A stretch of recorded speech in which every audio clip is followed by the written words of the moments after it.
Tell us what you're doing here in Idaho. I came up here for an event that we're having this evening, which is a 4 screenings of the movie The Abolitionist.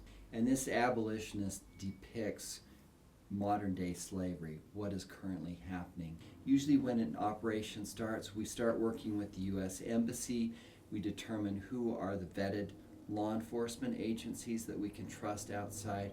We go and work with them in those countries' governments and law enforcement. So when these sting operations go down, usually we will rent a house or a boat, some facility that will enable us to bring a large number of children there, and they'll be brought there in the auspice that they're there for trafficking, prostitution. Everything is filmed so that the prosecution can happen without any doubt that those that are acting as pimps, traffickers out there will go to prison. And in a number of the countries where they have laws that have never been implemented, this will be the first time that prosecution of those pimps is actually happening. So is this more common than we know? It is very common. Anytime that you have a resort area, more than likely trafficking is going on there. Anytime you have big sports events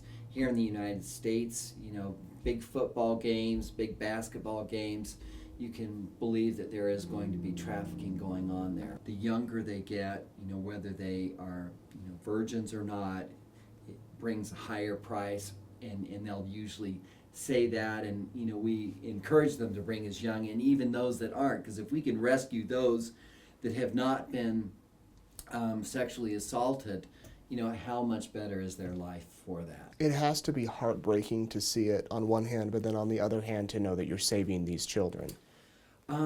Absolutely. When Elizabeth was abducted, do we think of her as being enslaved? She absolutely was for 9 months. She was, assaulted once and twice a day, almost every day throughout that 9 months that she was gone.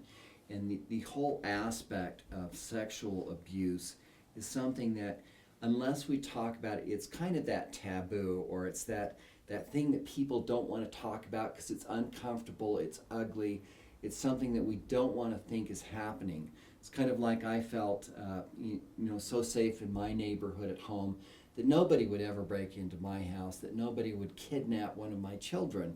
And, granted, ours was it doesn't happen every day, but the issue of sexual abuse does happen on a very common basis. When you think and you hear that 1 out of 4 girls, 1 out of 6 boys are assaulted during their lifespan, those are large numbers. We don't understand that in some countries, parents will sell their children to survive, or they'll sell them for money. They will rent them out for the weekend. Some of the so-called boyfriends will get the girls pregnant, hold the child as a means of coercion and manipulation. Here in the United States, much of the trafficking that occurs happens in a very groomed process, so there literally is no beating. They don't look at themselves as being victims. They look at themselves providing a means of their lifestyle. Our children have got to know that they have a safe place to come home to, a safe place to say, Dad or Mom, this happened to me, or somebody's trying to do this. We tend to look at people that are raped or victimized as being something less than what they were before. And I think we need to get past that, because that is a type of victimization that doesn't allow them to become the full person that they want to be. 13 years ago next week, right? Is that when Elizabeth was taken? It was. I'm sure that every year around June 5th, I try to forget it. You do. I try to forget it, that, March 12th is the one that we remember. Yes. Which was the day that she came home. But from that standpoint, I really want parents out there to know that as a parent, we really have a responsibility of helping our children understand.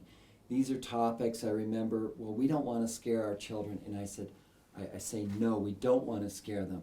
But it's my mantra is be prepared, not scared. And when we can help our children to understand, here is a line in the sand, and this represents what is and isn't acceptable. And when that line is crossed, regardless of who it is, here's what you can do. Tell somebody, scream, yell, kick, do whatever you can to get away. But we have to acknowledge them when they come to us. I think about the 5 Browns down in Utah that had this horrendous exploitation from their father, no less, and their mother is having a very difficult time acknowledging that this happened. And many parents do. It's an ugly thing. It's a thing that we don't want to have happen in any of ours, but it's something that we need to give people support. Real quick, how's Elizabeth doing? Elizabeth is great. She just had a little baby girl Oh. about 3 months ago. That's great. What's her name? Chloe. And we're just so excited. And we want all of those people that have been victimized out there to be survivors, to be thrivers, to find their dreams, find that new hope in life that helps them become the best and the most that they can be. And now you're a granddad, right? Is this the first? No, this is number 3. Okay. But this one is very close, and we're Great. just, thrilled and excited.